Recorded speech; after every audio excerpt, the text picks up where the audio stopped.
I'm Jess Dakotas. And I'm Nick Colziel. Welcome to That Sounds Terrifying, the podcast where we share terrifying stories, we share listener experiences, and we visit virtually some of the most haunted places in the United States and the world.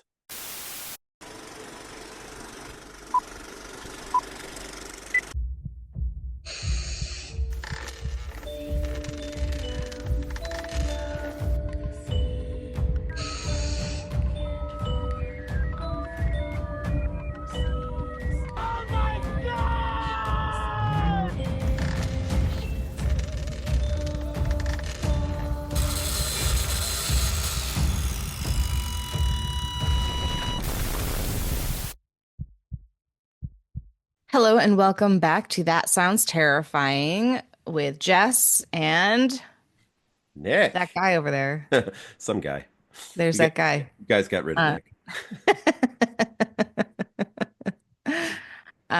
just in case you fast forward through our intro where we announce ourselves.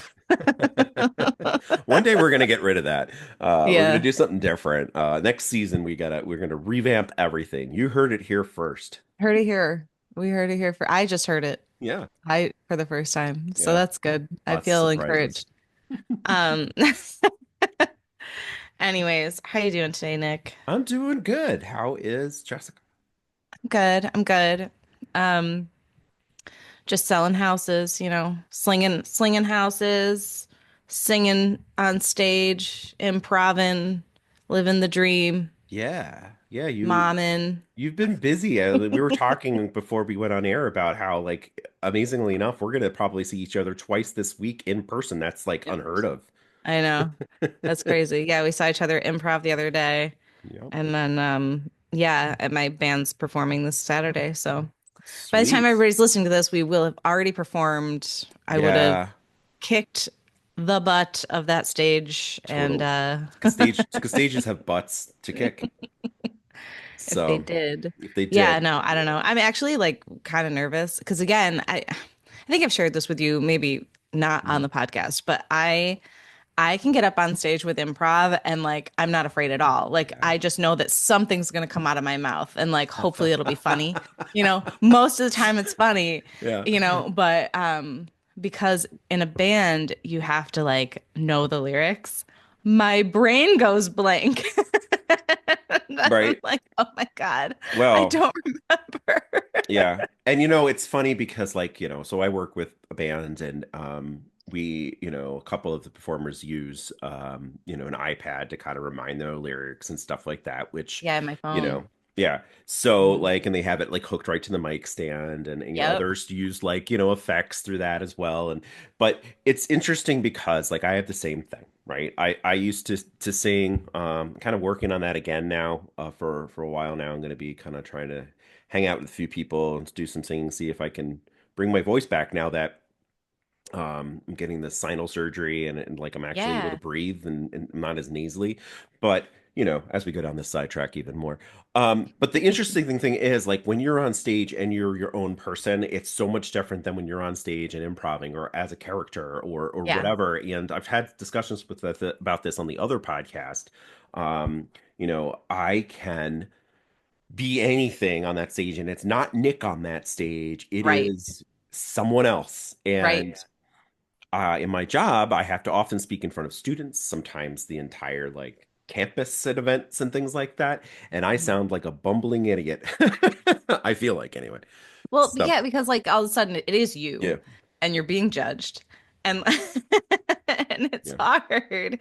Um, but yeah, yeah, I try to just not take it so seriously because I'm like I'm not trying to become famous. I'm not trying to like yeah, this isn't something that I'm like, oh, I have to be the best at it or like anything like that. I'm doing this because I enjoy it and it's fun. yeah, And as soon as it's not enjoyable or fun, then I will take a hard look at that, honor my commitments and then take a step yeah, out yeah, because that would be an issue, right? Like right.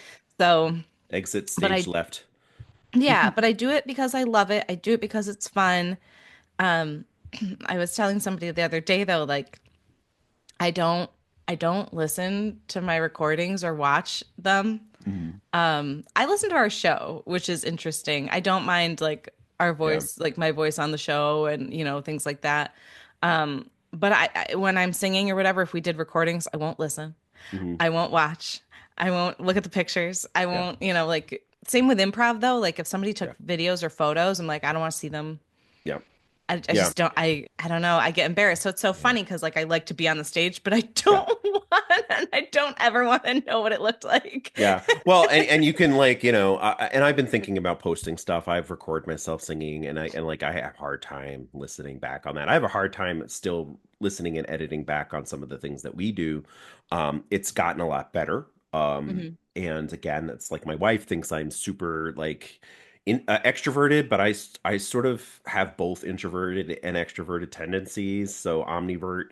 Yeah, So same. sometimes it gives me a lot of energy to be in front of people, and other times it's like I don't want to talk to any of you. Like, Yeah. and like so if I'm in that mode and I'm editing, you'd think that it'd be like, oh, so it's introvert. You're doing an introvert. No, I'm like listening to myself be an extrovert, and it's like draining me.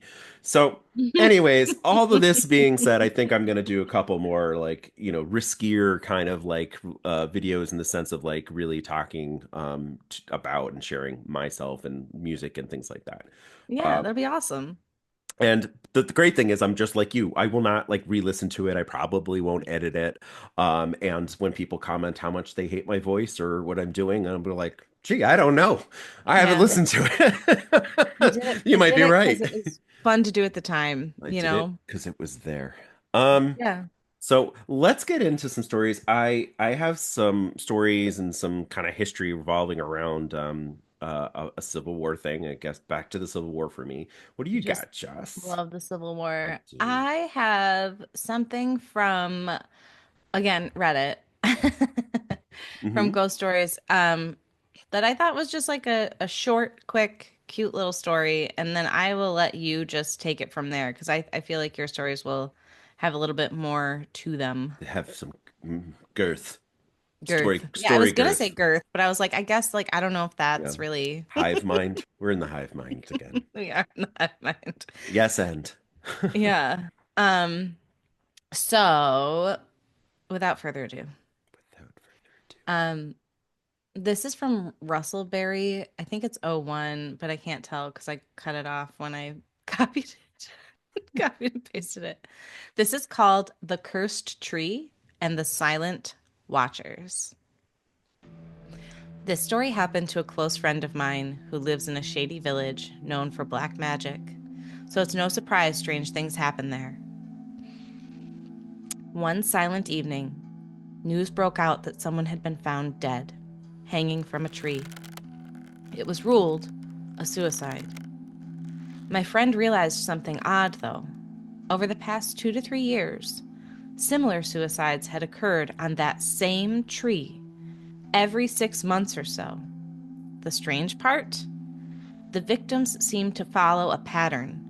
The first one was older, the second one was in their 30s, and the third one in their 20s. But the real mystery unfolded the same night at around 8 p.m. While pacing on his terrace talking on the phone, my friend noticed two mysterious female figures standing near his neighbor's house. Even though the area had decent lighting, these figures seemed to be wrapped in darkness. One was tall, about 6 feet, and the other was shorter, around 5 feet. The only clear feature? Their bright white teeth. Ew. Hmm. So clear, they almost seemed to glow. Despite being a local, my friend had never seen these women before. They stood silently, doing absolutely nothing. Then, just like that, they were gone. No footsteps, no noise, nothing. He still wonders who those women were and why they seemed to appear just after those strange deaths. Some questions are better left unanswered. Yeah. I like that. There was, you know, the teeth thing. I You're just thought like, it was creepy. yeah, yeah, it is creepy. Man. Yeah, how many times have you like seen those in the horror films and things like that, where it's like complete blackness, and then you just see this like smile with the teeth, Yeah, the big wide smiles too. big They're always wide, like too big for their yeah, face. Ugh, like Cheshire cat, big, gross. right? Gross. Yeah. Oh, that was a Yeah, good if story. something I feel like if something creeps me out, to call it gross or ew or disgusting almost like takes the fear out of it and Yeah, makes it just like, oh, that's gross. Like, right. like it makes me feel better to just say ew. Yeah, have to You're remember that. gross. I have to remember that, folks. You just have to say, like, when you're staring at that scary specter ghost or whatever, and you're like, A killer ew, clown. gross, right? Yeah. Yeah. And all of their power over you is instantly gone. Just remember what Gone. Jess said. Yeah. You're disgusting. Yeah. Look at your knife. It is dripping with blood. Ew. I love that you got all like Cher from Clueless on Yeah. that. It's gross. Oh my Yeah, I gosh, don't know what it is, but like I just it's kind of like that spoof scary movie, I think it was called, like yeah, where yeah, they yeah. went through every, yeah, yeah, just like ah. Yeah. Yeah, yeah, Yeah, exactly. I haven't seen awesome. that movie in a while. I should see it. I Yeah. watched The Real Scream like 2 Halloweens ago, Oh so I yeah. should. Yeah, and you know what? That's one of those movies like Clueless, like are is like sort of due for like let's remake it, like we've Yeah. been doing, in Hollywood. So it'd be interesting to I hope see. they don't. I wouldn't Yeah. watch it. I just think the original is just perfect I think the way didn't it they is. It was they my did some favorite sort movie for of years.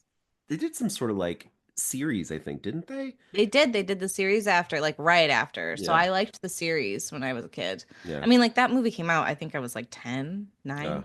yeah. Um, so like it was my favorite movie because it was like, ooh, and then all the Yeah. style changed to fit that movie too. Yeah. Like all of a sudden the skirts Yeah. came out, the high socks, the Yeah. big, thick soled shoes, everything changed because of that movie. Right. It's interesting to So, see like different things that happened like culturally around like certain big movies that come out. That's cool. mhm. Yeah. All right. So I got a couple a little bit of a history lesson. I know how everyone loves history here. I Um, do. I'm very and excited. I also have a short story that's attached to it, and then a little bit longer. It's also attached to it. So um, I'll start off with a little bit of history, tell the shorter one, and then we'll kind of go into a little more history, and then the longer story. So Shiloh battlefield. On that battlefield in the Civil War, there was a pond known as the Bloody Pond, where many injured and dying soldiers went to cool their thirst in the heat of the day during the Battle of Shiloh. It's said on certain days, when the sun hits just right, the water looks blood red, just as it did during the battle. There's also apparently the ghost of a woman in a white dress. So we have like another white dress kind of scenario here, possibly the wife of one of the soldiers or officers that helped nurse the men. She appears to women and children who become lost and saddened or frightened on the battlefield. And she's this helpful spirit and tries to calm and soothe those that are in need for comfort, but quickly disappears, like when someone else comes upon her and or the person she's trying to help.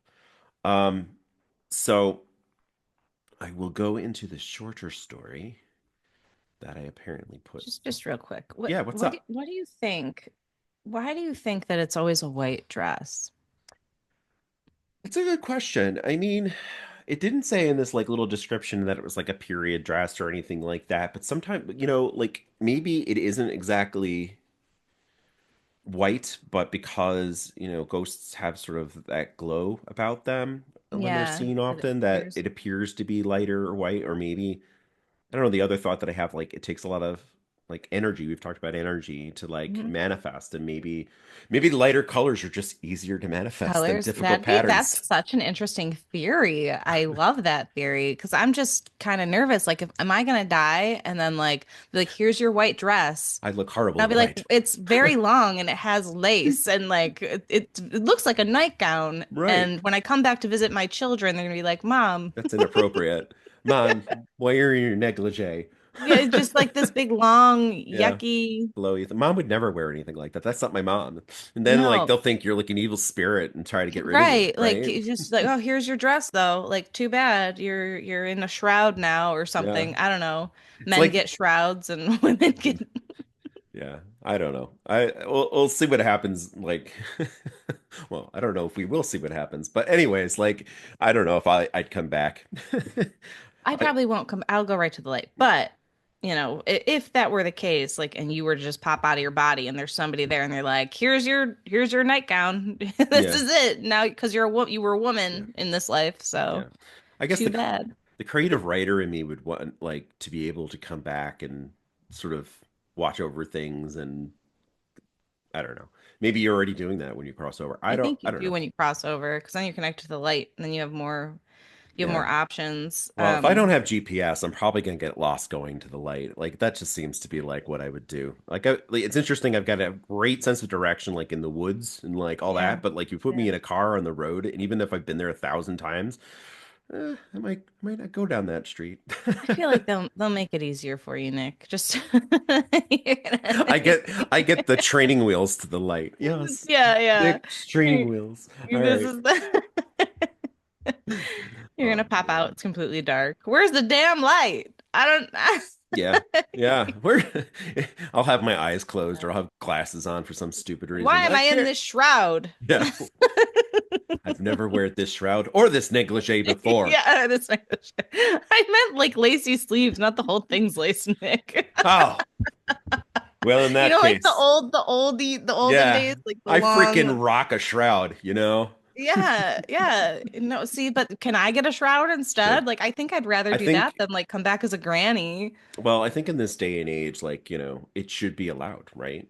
from the There should, 1800s. yeah, yeah, Yeah, no, I think it should be allowed too. Maybe we yeah, should have a conversation about that with the other side. I'm yeah. gonna. Let's get right on that call.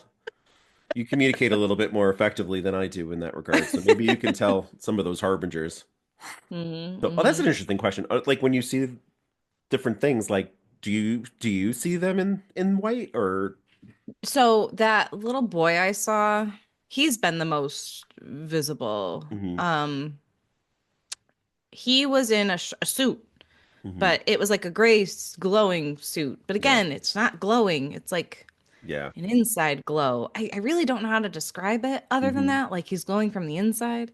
But he looked like he was from the 1800s. He had Yeah. like the mutton chop things, is what I've been told they're called since then, and like a Hmm. bowl cut hair, and Right. then like a almost like a three-piece suit. But he could not have been more than like I don't know what he was, like Hmm. 8, 9, 10, something like that. Interesting. Yeah, just creepy as heck, though. Like just I'm trying to keep it like PG. Yeah, we've slipped before. Stories had it in the story, Yeah, I don't so care. I'm the just trying to be cussing. nice to you, Nick, Yeah. because Oh, I know yeah. that you don't like the cussing as much. Your sensitive ears. I My get it. sensitive ears again. No, it was Yeah. creepy. But yeah, when I saw him, it was a suit. It was a definite like Yeah. 1800s, what I assume to be 1800s suit. Mhm. Yeah. Um, yeah. Well, it's interesting you talk about the light. We'll get into some things with the next story, but this Yeah. story, the shorter story, Continue. Go ahead. I is just had to by interject. Perry Husky, and he put this into a Civil War talk um sort of chat room, whatever. But he's from Oklahoma, and it's from 2013, so it's a little old. Nice. But so he's kind of engaging right into the middle of, this message board. And he says, like I said a few months ago, I've never really had a kind of ghost encounter at Shiloh or really anywhere else, but I do have a kind of eerie experience there one time. If you've ever been there, you probably have seen the small campground on the south side of the park just across Highway 22. Literally, you walk across the road, you're in the park, and that's how close it is. I was tent camping there several years ago in late April. I stayed for several days and I was the only person in the campground really the entire time. One night, I'm lying there half awake. I think it's around 2 in the morning or so, when I suddenly heard footsteps swishing through the leaves outside toward my tent. They came right up to my tent and stopped. If you've ever had the experience from going half awake to way beyond fully awake with lightning speed, this was me. I laid there for several minutes listening with what you might call extreme interest, but I didn't hear anything else. No more steps. No voice suddenly asking if I can give them directions. At 2 in the morning, nothing. Not a sound. I thought about asking who was there and what do you want, but you have to be able to speak to do something like that. I found that speaking with your heart in your throat is kind of hard to do, so I just kept quiet. I finally summoned up the courage to step outside and find out what was going on. So I opened the tent fly. I jumped out using my flashlight like it was some sort of lightsaber, flashing it around all over the place. Nothing. No person, no animal, no ghost, no nothing. I checked around my entire tent. I saw no footprints or impressions in the ground. What's more, I realized there are no leaves on the ground near my tent, despite the fact I clearly, distinctly heard footsteps coming through leaves. So I went back inside, pretended to sleep for a few hours until the sun came up. I'm 99% convinced that it was just a dream. The campground is located on the ground where the Confederate Army lined up for battle on the night of April 5th, and I knew that. So I'm sure it was just my mind just having a little fun by scaring the absolute hell out of me. And maybe it just worked. So, what do you think about that, Jess? Where in the woods are you that there's no leaves around your tent? So often, like in the Civil War, you had encampments, right? And Uh-huh. if you like look at like Gettysburg is the one I'm most familiar with, but like the fields of battle took place in literal fields, and there were clumps of trees in different areas, and that's kind of where the troops sort of hid and camped out. Okay. But a lot of the campgrounds, like in this day and age, like especially when I'm thinking about these parks, they're not idyllic little nestled into the woods kind of campgrounds. They're usually pretty open spaced. They're usually, in sort of field or on the edge of a field.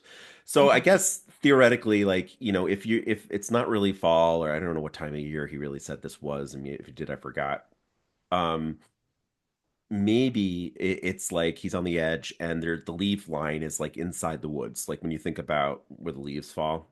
So, Yeah, yeah, yeah. and Okay. All often, right. and often you, when you like, as a Boy Scout, you clear away the leaves and stuff from your tent because you want to check to make sure there's no rocks where you're putting your tent, and then you're laying on a rock all freaking day, which sucks. Yeah. So, or night, Yeah. but I've definitely slept on a tree root before. It oh, was that not sucks comfortable. so It was much. bad. And Yeah. there's like nothing you can do. Like Yeah. you're too tired to like go back out there To and do like move your anything. tent. Yeah, no. Yeah. Yeah. That whole day was insane. And then I was just like, I don't care. Yeah. But I was also young enough that it wouldn't mess me up. I Yeah. was in my 20s. I was like young 20s. I Yeah. don't think I was 21 yet. Yeah. So Yeah. it didn't hurt me. I mean, I definitely had experience. Like I'd shared on this show about the deer, poking Mhm, my head out and hearing the deer munching. That was freaking crazy. But like mhm. when you're not used to being in the woods, and like I live in the country and I hear all the sounds, and they're, from within my home. And sometimes we'll camp out with the kids. And it's still creepy. You're like Yeah. right there, but you're like in that tent, there's a higher sense of vulnerability, Yeah. because just between you and the wild or some crazy knife wielding idiot psychopath is this tent, and it's strong enough to prevent you from like exiting the back. And Hmm. so you're kind of like trapped in openness, if that makes sense. Yeah. I'm not a fan of camping. Yeah, I know. So. We know. Yeah. And No, but that was a spooky story. I can't story talk today. anymore. It's okay. Yeah, it was spooky, but yeah, it just confused me because he was like, there were no leaves, No but I heard the leaves. leaves. And I'm like, but where are you? Because I've never gone camping and there are no leaves. Yeah, I mean it is a distinct different sound than like walking through the grass, It is. Um, we had I had somebody do this to me as like a scout leader. He would check Yeah. on everybody to make sure that we're sleeping, because like Mhm. you get that like, okay, it's time for bed, everybody, and like of course, you're telling ghost stories or just talking or whatever. And so this one day, there were no leaves. It was like winter camping, which is a cold experience. But like the grass was sort of frozen, and the Mhm. crunch on it, and he would do that. He'd like walk up to every tent and kind of like listen to make sure you're, sleeping. There's no lights. I remember him distinctly always saying, lights out, like I said, lights out. But he usually, like, if your light was out, he would just kind of stand there for a few minutes, and we both like, or usually there's two of us in the tent, would be like waiting. Okay, all right, I think it's on. But this night, like I remember distinctly the crisp grass like breaking under his feet as he walked, and it is freaking creepy. So, Yeah. um, but Awesome. yeah. So, Snow camping. No thanks. yeah, no camping, right? No, hey, where's your? She just reminded me of SNL. Where's your son? Oh, he's camping. He's camping. You ever hear that skit with Chris Farley and I think it was Adam No. Sandler? I'll have to pop it on the. This is another promise to the listeners. I'm gonna pop that link to that on our website so you can see it. But um, but yeah, I won't go into that. We've done enough tangents. Done So enough. You've done. done enough. Yeah. What's your next story, Nick? So I'm gonna give you a little more history, and then we're gonna go into another story. No, I'm just kidding. Well, this gets to the lights you were talking about, or Okay, the cool, cool, cool. glow to some Cool, degree, cool, cool, cool, cool, cool. in a different way. So the battling for Shiloh, this is from Mental Floss, a website that I picked this and summarized it up from. So it was in April 1862 during the American Civil War. Major General U.S. Grant camped at Pittsburgh Landing, Tennessee, awaiting reinforcements. And then on April 6th, Confederate forces launched a surprise attack, hoping to defeat Grant before those additional Union troops arrived. Despite the heavy fighting, Union forces held their ground, establishing defensive lines with artillery support. The fighting continued into the night. By the next morning, the reinforcements had arrived, giving the Union a numerical advantage over the 10,000 of over 10,000 troops. So the Confederates were ultimately forced to retreat to Corinth, Mississippi, through the battle, leaving devastating casualties of over 16,000 wounded and more than 3,000 dead. So the medical conditions of Shiloh were dire. Neither the Union nor the Confederate armies were prepared for the sheer number of wounded soldiers, and infections ran rampant. With no understanding of germ theory and really no access to anything like antibiotics, even things to clean the wounds were scarce to find out, it became breeding grounds for bacteria.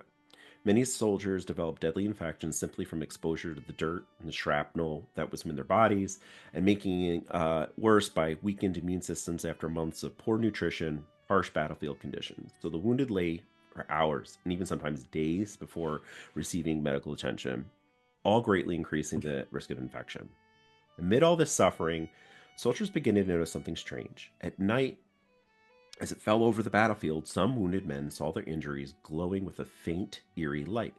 Even more astonishing, these glowing wounds seemed to heal faster and had a better chance of survival. Um, and those that had a better chance of survival. So the mysterious phenomenon was doubled angel's glow, as many believed that it was divine intervention protecting the wounded. At the time, doctors had no explanation for why some wounds glowed, nor why those who experienced it fared better than the fellow soldiers.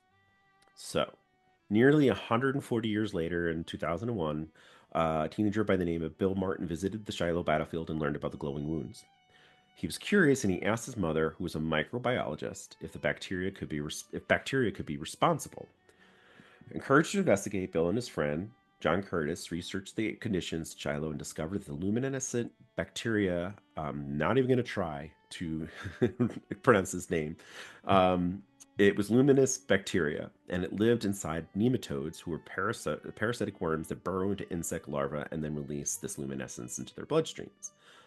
The bacteria, in turn, killed other microbes, allowing the nematodes to feed without competition, and as a side effect, the luminescence glowed with a soft blue light. However, it was the issue with this explanation was they can't survive normally in human body temperatures. But they realized that the cold, rainy conditions at Shiloh may have caused hypothermia in the wounded soldiers, lowering their body temperature enough for the bacteria to survive. So these nematodes, likely present in the the battlefield soil, could have infected the soldiers' wounds, introducing the bacteria and creating that glow, and then also helping to prevent harmful infections and giving those soldiers a better chance of survival. So, though soldiers at the time and others still believe the angel's glow is divine protection, science is revealing that microorganisms play maybe the real role in this recovery. So I thought that was super interesting because we talk a Super lot cool. about glow. And I know Yeah. like your glow is with an actual ghost and not on a body, but like maybe we're going to get scientific explanations in the future. And we've talked about that Yeah. on this show. Yeah.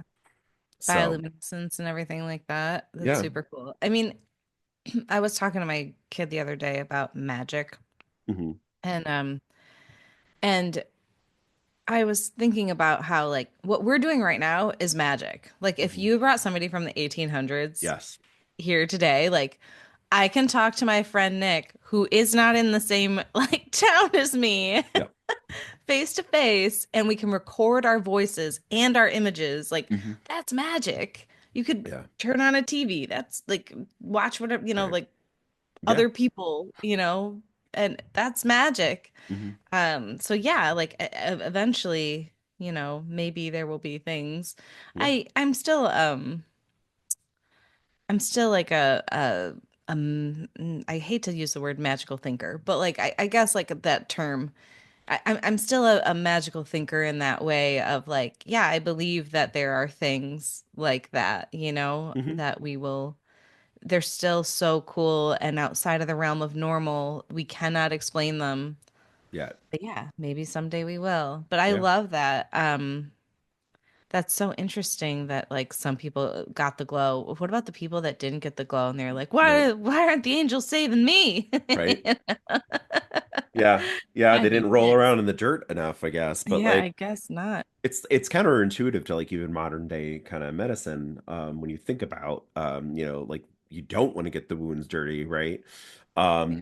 But they also use things like, maggots and leeches and things like that to clean wounds in some cases. And I think like with burn victims in particular, it's sometimes the best way and most um least painful way, I think, to remove some of the dead tissue.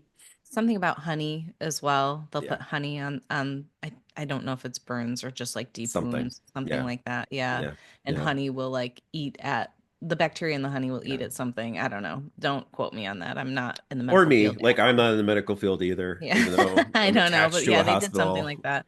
But I But mean like what's funny, that's too new of a discovery, but like, the terms like just rub some dirt on it, you're fine. yeah, yeah, Like is that where that came? Like that to right. me would be like that could be like where it came from, rub some dirt on it, you'll be okay. Yeah, yeah, yeah. Um, And like you said, like I mean, when you think about photography, I remember reading, when that first came out, like certain cultures were afraid to have mhm. their picture taken because they thought it would trap their spirit or their soul or whatever. And and if you do flash forward and somehow use some sort of time travel to bring somebody forward, or you bring technology back, like, and they saw themselves on this box in this box, they'd be like freaking out, right? Yeah, exactly. All right, let's you got time for this other story? Yeah. All right, let's go right into it. So this one's called Escape from Shiloh, a Civil War Ghost Story. And it's a story from Bill Morris. Nearly 24,000 men were wounded, killed, or captured that day. Nearly 11,000 on our side, brave Johnny Rebs. The speaker was dressed in full battle gear as a Confederate soldier, a bedroll draped over one shoulder and a rifle in the other. The scene depicted before you is a typical prisoner stockade set at the mouth of a cave for protection from the weather and surprise attacks. Two guards are cooking soup over an open fire. As if on cue, thunder rolled over the open skies nearby and lightning flashed from the rolling clouds. The wind picked up, swirling leaves and debris into like little tornadoes throughout the display. We better move on down to the Confederate fort and ride off the storm. Don't like, like, ugh, don't look like it will last too long. Y'all can buy some snacks and souvenirs before we cross up to the main battlefield for the reenactment. I also recommend you pick up a bottle of creek water. It's going to be hot after the storm passes. Billy Bob watched the rest of the tour group rush ahead to get out of the rain while he stepped behind a tree to relieve himself. A clap of thunder was also followed by a lightning bolt that struck that tree, sending splinters flying, electrifying the air. Billy Bob felt the current flow through the ground underneath his feet, felt his hair stand on end, and felt more than a little nauseous. With his pants down around his ankles, he stumbled face forward into a mud puddle, raised up his head, spit leaves from his mouth, and blew mud from his nostrils. He took a deep breath filled with the smell of scorched hickory and gunpowder. Raise your hands and state your rank and unit, The voice was directly behind Billy Bob with a smooth southern twang, but strictly business. He raised one arm, the other arm pulling his pants from his ankles to his waist. He slowly turned around, coming face to face with two statues from the diorama, both very much alive, both with tobacco stained grins, both keeping their distance. "Hey, ain't wearing no uniform, Jeb. You think he's a spy?" The soldier holding the gun on Billy Bob looked over to the other man, just a kid, really, holding a second gun pointed at him. "We'll have to let the captain know that we caught him," said Jeb. "General Beauregard left orders that all spies to be interrogated." He moved a sign with an arm over his head, pulling a noose around his neck. "Don't take your gun off him, Caleb. And spies can be tricky." "I'm not a spy," said Billy Bob. "I'm just a tourist. Here for the tour?" He looked around for someone from his tour group. Anyone not dressed in battle gear would have been great. "Same thing the last spy said," chuckled Caleb. "You guys must have been trained at the same school. Just keep your hands raised and walk backwards to the stockade over yonder." He pointed over to the left, his rifle towards a modified pig pen with 6 foot high sides. The walls were no more than saplings driven into the mud to form 3 walls across the mouth of a shallow cave. A gate was held in place by a crossbar. For the first time, Billy Bob noticed 2 sets of fingers sticking through the pen's front wall and wrapped around the stakes. Caleb pushed him towards the crude pen. Jeb opened the gate and pushed him through. He stumbled over the saplings, scattered on the ground, and landed on his hands and knees, then rolled onto his butt, turning back towards the front wall. He saw the owner of the fingers he had seen earlier. He was a younger guy in shorts and a t-shirt, about the same age as Billy Bob. His fellow prisoner's knees, fingers, and cheeks were covered with mud. His eyes were saucer-sized and crazed. "Who are you?" the emancipated figure asked. "What year is it?" "I'm Billy Bob. It's 2017. For God's sakes, how long have you been here?" "Took the tour in 1976," he said. "Been here ever since." "That's over 40 years. You don't look 30. That can't be." "Say it ain't so, Joe. I know it doesn't make sense, but time stops. Something to do with energy and thunder and lightning. Look here." He walked back to the enclosure just inside the cave and pointed to several groups of etchings on the wall. "See my name? Tom. And the marks underneath. I've kept the record." Billy Bob cautiously stepped closer to the wall, leaning towards the 6 inches, and counted the scratches on the stone surface, 15 to his count. "Each time lasts only a few days. It's like you go to sleep, and you wake up, and go to sleep, and you wake up over and over again," said Tom. There were other names on the wall, too, all with marks underneath. Billy Bob counted at least 10. "Who are these people? Where are they, Tom?" asked Billy Bob. "Come and gone," said Tom. "Don't ask." "You mean they escaped? But how?" No, just gone," murmured Tom. His chin was on his chest. The point of the right shoe drew circles in the dirt. He was about to say more when a scream echoed through the caves. It came from someone inside. The loud voices in the pen demanded that attention. It was a major altercation. They could hear the sounds of pushing, shoving, and grunting. They moved toward the front wall of the wooded fence, placing their eyes and ears in the open slots. There were more soldiers, and another tourist had their hands tied behind his back. He, too, was being accused of being a spy, and not taking it calmly. The prisoner continued to kick, scream, and thrash about. He was a big man. The soldiers had a difficult time keeping him under control, but one of them stuck the prisoner in the back of the head with his rifle butt, and the man went down with a heap. "Take the prisoner out to the oak tree in the pasture," said the man in the officer's uniform. "It's about time we show these traitors we're serious." It took 3 soldiers to carry the big man out of the air, one under each arm and one with a handful of hair, able to drag him up the hill and out of sight. The area was quiet, no one talking, no wind in the trees, a deathly silence. In this less than 15 minutes, Billy Bob and Tom heard a volley of rifle fire, followed by a single shot. "What was that?" Billy Bob asked. It can't be." "Yes," whispered Tom. "It was the firing squad, followed by a kill shot, just in case. They execute spies on a regular basis. These guys are at war. These guys are serious." "You need to get out of these clothes," said Tom. "There are uniforms back there from former prisoners that don't need them anymore. You'd be much better off as a Yankee prisoner than a spy. I've been here so long they wouldn't believe me if I changed nohow." Billy Bob went to the cave, searching through the piles of old clothing, and found a uniform he could wear. It was a tight fit, but passed as something that might belong to him. He kept his Nike tennis shoes. There were limited choices in boots in the pile, and he was able to run, and he wanted to be able to run when the time came. There was a stack of bones, cameras, and walking sticks. Not a good sign. You have to get out of here, said Billy Bob. I don't want to spend eternity in this pig pen. I'm with you, Billy Bob. So far, I've been able to feed them information I remember from my history classes, but sooner or later they're going to figure out it's mostly revisionist lies, and they'll put me in a tree with the other spies. Tom's eyes grew wide, his upper lip peeled back, revealing a few missing teeth. No doubt a loss from prior interrogations. Good, said Billy Bob. We'll wait until the guards begin to snooze, and then with the next big round of thunder and lightning, we'll climb the fence and run like hell. I'll take my chances of the musket ball in the back before I stay here for 40 years. There's a good chance they haven't kept their powder dry all this time. Don't run straight, zigzag. Those muskets aren't much good for passing 30 yards if you keep moving, even less in the dark. The storm was growing in intensity, wind growing out from the west. As soon as the thunder and lightning reached the camp, the two prisoners were ready to make a run for it. They crouched near the fence. For weapons, Tom had sharpened points on a stick, rubbing them on nearby rocks. They waited for the thunder and lightning that would set them free. As the skies cleared, the next tour group entered following the Confederate guide. The life-size diorama depicted a rebel encampment where prisoners were held during the war. Two soldiers stood in the center, cooking a meal over a campfire.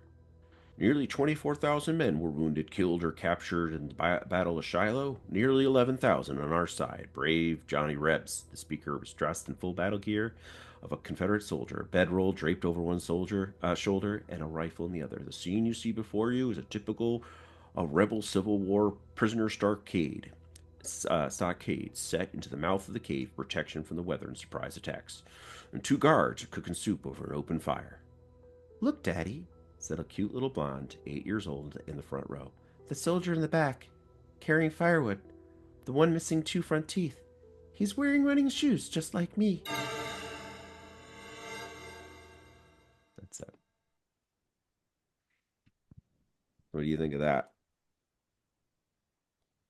I got a little lost in there. It was long. It was No, no, long. no. So the ending kind of got me. So explain, can you just explain Sure. what happened? They, So they're at another tourist group. It was like a thunder and lightning thing.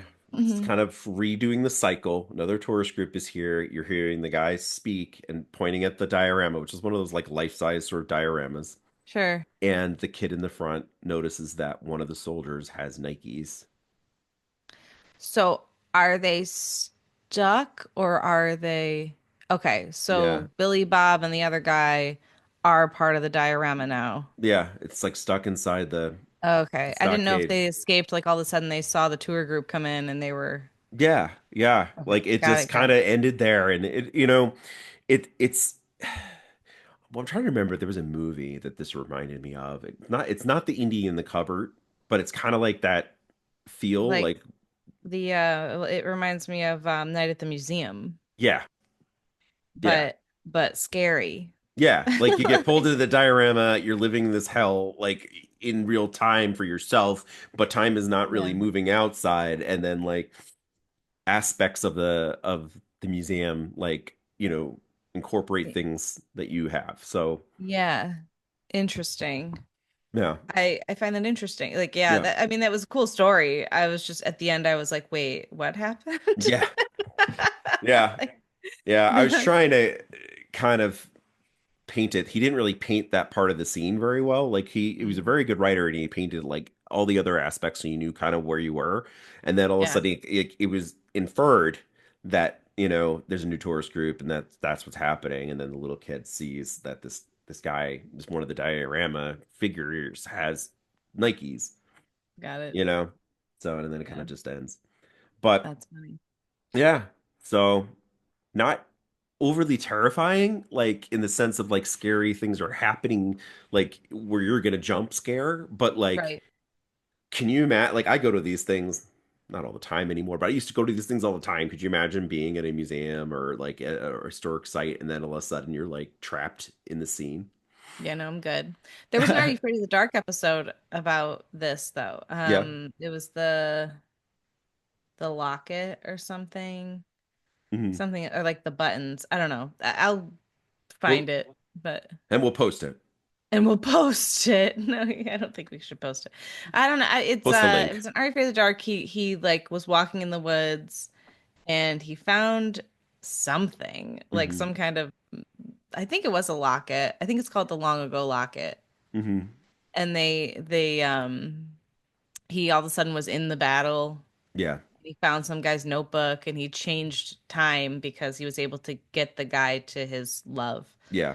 There Whatever. was there was a movie with Kirsten Dunst in it where she was Jewish and she kind of like was in present day family celebrating a holiday. I don't think it was Hanukkah, but anyway, like she ended up stepping back into time and being put into like the concentration camps.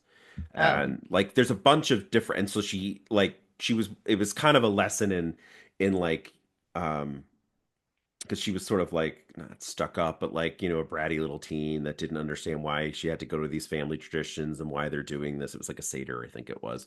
And then she did. Like she totally appreciated and saw how like, I think her grandmother, um, you know, what she had gone through and sort of saw her family through a different set of eyes.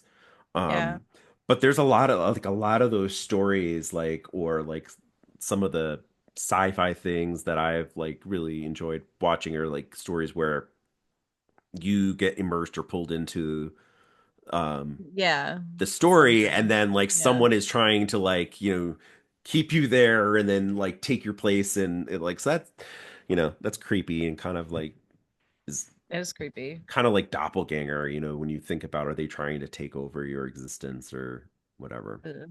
But Yeah.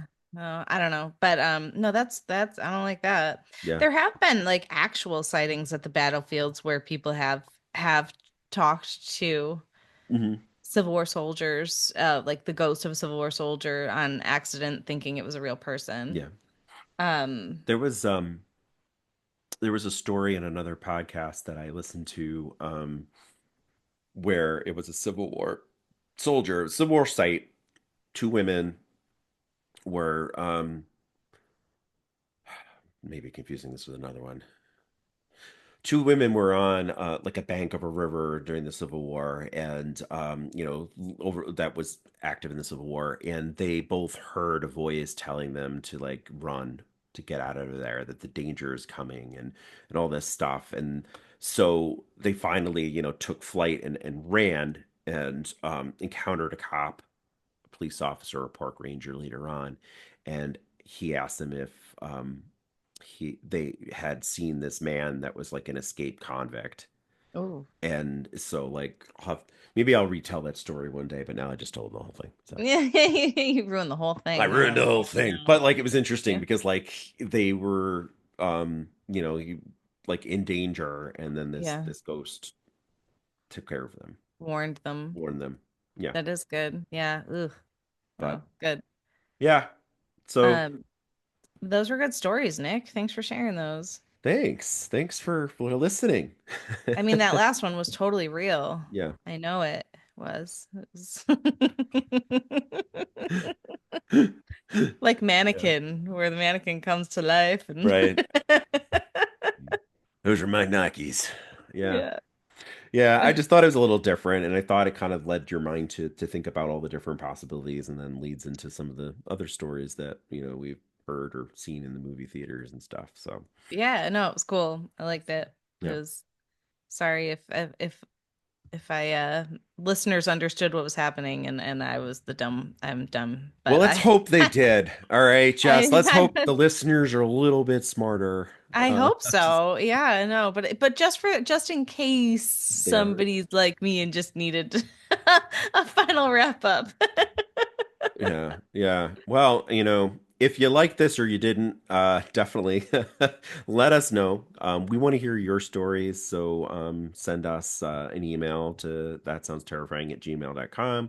Share your story. If you want to be on the show, definitely let us know that too, because we'd love to hear your story from your own mouth and be able to talk to you about it. And you know, make sure you follow us on social media and give us a 5-star rating. That sounds excellent But I instead of think it's terrifying. that time, Jess. Yeah, it is that time. Oh goodness. What should we say? I mean, like we've been talking about the Civil War, and I assume that when they could get it, they'd drink whiskey. Is that Yeah, what it would we'll be? do Like, whiskey. That's good. Yeah, yeah, yeah. All right. Well, whether it is Civil War era whiskey or ghosts, keep your spirits up.